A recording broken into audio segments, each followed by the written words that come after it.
Hayya shamaa harka fuune akkam jirtan dhaggeeffattoonni kan koo hundi keessanuu bakkuma jirtanitti dhageenyi kan koo isin haa ga'u isiniin jechaa jiru kan dhaggeeffachaa jirtan yaa utubii soofumar appiidha. Ani nagaa godha galatna rabbiin badini isin akkam jirtu isiniin jechuu barbaada. Egaa kuni soofumar app tuubiidha jechaadha. Egaa chaanaala kana keessatti wantoota adda addaa qabadhee isinii dhiyaachuu irratti argama. Viidiyoowwan adda addaa isiniif lakkisuu irratti jira. Isinillee yaadaanillee akkanumallee subscribe miseensa ta'uudhaan warroonni qarqartanis jirtu isin baay'ee isin galatoofadha. Galatooma warroonni yaa utubii kanaaf ammas miseensa hin ta'in miseensa ta'aatii waliin haa guddifnu isiniin jecha subscribe like share naaf gochuun dagatinaadha. Isiniif waan salphaa tokko anaaf garuu bakka guddaa qaba jechaadha. Chaanaalli kana walumaan taanee haa guddifnu isiniin jechuu barbaada.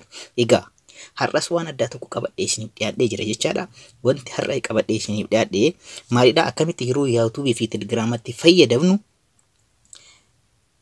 ifni mobaayila keenya ija keenya akka hin miine gochuu dandeenya yookaan akka iji keenya nu jala miidhamne ifa mobaayilaatiin fakkeenyaaf yaa utubitti illee telegiraamatti keessattuu sooshaal miidiyaa kanatti yeroo fayyadamnu ija keenyaaf illee yeroo baay'eedhaaf hin fayyadamna taana miidhaa guddaa qaba. Kanammoo akkamitti xiqqeessuu dandeenya akkamitti akka hin miidhamne gochuu dandeenya waan jedhu wajjin ilaalla jechaadha. Keessattuu baakgiraawundii telegiraam keenyaatii fi yaa utubii keenya illee jijjiirree akkamitti akka nama miidhu wajjin ilaalla jechaadha.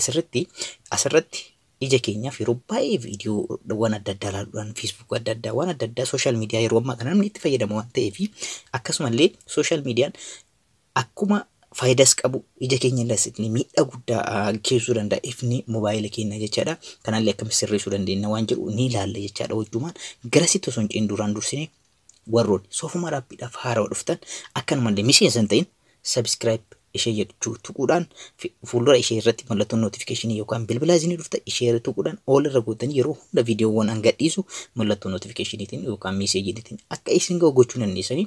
Egaa amma gara barnoota keenyaatti haa ceenu. Jalqaba yaa utubii yaalaallu. Yaa utubii yeroo bannu yeroo baay'ee yeroo itti fayyadamnu jechaadha. Ifa qaba. Fakkeenyaaf hin argitan jedhee tayyaara yeroo bannu ifa cimaatu jira jechaadha. Ifa inni kun ija keenya ni miidha jechaadha. Fakkeenyaaf ifni kun baay'ee ija keenya ni miidha. Akkuma argaa jirtan kana jechaadha. Baay'ee ija keenya ni miidha. Kan akkam gooneetiin sirreessuu dandeenya waan jedhu mee garaagarummaa ni ilaalla jechaadha. Amma sirreessinee baakgiraawundii isaa sirreessinee ilaalla. Baakgiraawundii yeroo hundayyuu sirreessuudhaan isa mallattoon piroofaayilaa keenya jiru kanarratti OK ni jenna jechaadha. Asirratti ni mul'ata jedheen yaada. Isarratti OK jettanii yeroo hundayyuu ammas dakana buutanii settingii ishee jedhu kanarratti jechaadha. OK ni cuqaastu jechaadha. Erga cuqaastanii booda ammas dhuftanii general isa jedhu kanarra ni cuqaastu. Egaa ammas dakana dhuftanii dark zone isa jedhu kana jira. Galgala akkamitti fayyadamu keessattuu mobaayilii keenya yeroo nu miidhu galgala dukkana keessatti yeroo ilaalluudha. Dukkana keessatti yeroo haala kanaan ifni kun nutti balaqqeessaa ta'e ija keenya irratti rakkoo guddaa kenna waan ta'eef dark zone kanatti fayyadamna jechaadha yeroo kana.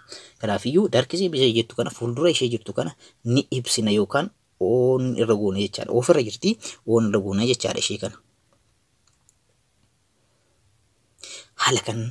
Haala kanaan jijjiiruun ni danda'ama jechaadha. Fakkeenyaaf amma argaa jirtan jedhee daddaa galgala yoo ta'e haala kanaan gara gurraachaatti baakgiraawundiin yaa utubii keenya jijjiirameera waan ta'uuf baay'ee illee ifni ija keenya miidhuu dhabuu danda'a jechaadha. Haala kanaan jijjiirree haala kanaan baakgiraawundii isaa jijjiiruudhaan itti fayyadamnu keessattuu yeroo galgalas guyyaas osoo haala kanaan itti fayyadamne baay'ee tokko nama gammachiisa. Maaliif ifni ija keenya miidhuu ni danda'a waan ta'eef jechaadha. Haala kanaan itti fayyadamuu ni dandeessu jechaadha. Ergaa yaa utubii akkanatti jijjiiruu akka dandeessu isin mul'isee jira. Amma immoo telegiraam akkamitti jijjiiruu akka dandeenyu isinitti mul'isa jechaadha. Duraan dursee gara isa lammaffaa kanatti sun ammas subscribe gochuun dandeettan. Like akkanumallee share godha. Homaa rakkoo hin qabu. Egaa isa telegiraamallee akkamitti jijjiiruu akka dandeenyu isinitti mul'isa jechaadha. Telegiraama yeroo itti fayyadamnu ni banna.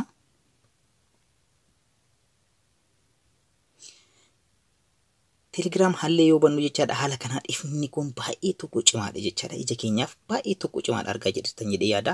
Kanaafiyyuu yoo jijjiirree itti fayyadamne immoo baay'ee nama gammachiisa jechaadha. Ija keenyallee miidhaa nurra gahuu danda'u nurraa hir'isuu danda'a waan ta'eef ammas jijjiiruudhaaf mallattoowwan sadiin kanneen ni tuqna jechaadha. Mallattoowwan sarara sadiin kanneen ni tuqna. Haala salphaan dakana dhufnee night mode isa jedhu jira. Moodii galgala waan jiru qaba. Kanaafiyyuu night mode kana irratti isa ammas isa kana on irra goone jechaadha. Of irra jira. On irra yoo goone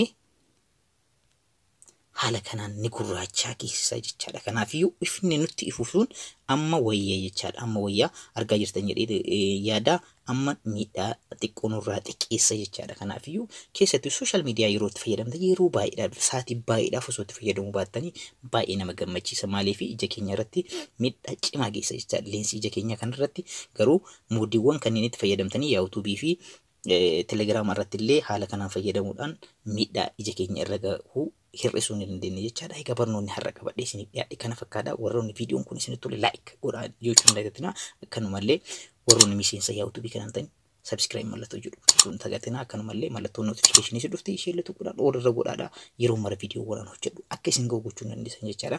Egaa kana har'a qabadhee isiniif dhufe kana fakkaata. Horaa bulaa.